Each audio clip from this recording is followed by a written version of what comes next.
Naye Musa akaongea na wana wa Israeli akawaambia hivi,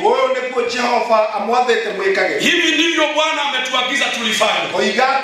Akasema hivi,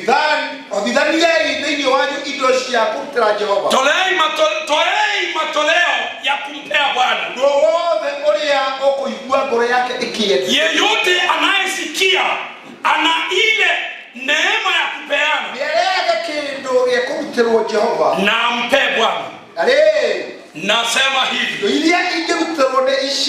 mnafaa kutoa hizi ni dhahabu na fedha na bronze. Nyogo atekele mu matie ko utane dhahabu na fedha na gishango. Amen. Ikiwa unaenda mbele za Bwana kutolea matoleo, hakikisha make sure umepea Mungu the best. Na amesema ni dhahabu. Au igande dhahabu. Ambia mwenzako dhahabu katika pesa ya Kenya ni 1,000. Si umwambie hivyo, dhahabu kwa pesa ya Kenya ni 1,000.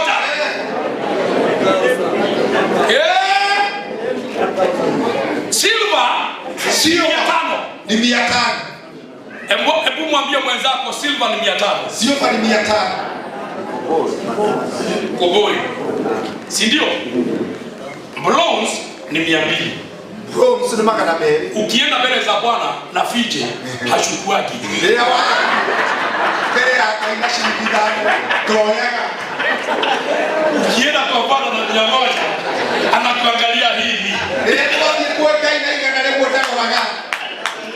Ukienda kwa Bwana na shilingi 20, Bwana hata hawezi angalia. Ndio tuambie kuweka ina shilingi 20. Bwana asifiwe sana. Wotinio ndo eka. Inafaa utoe dhabihu. Kwa nini kuta iko? And you give God the best. Oheane kilia kiega. Amen.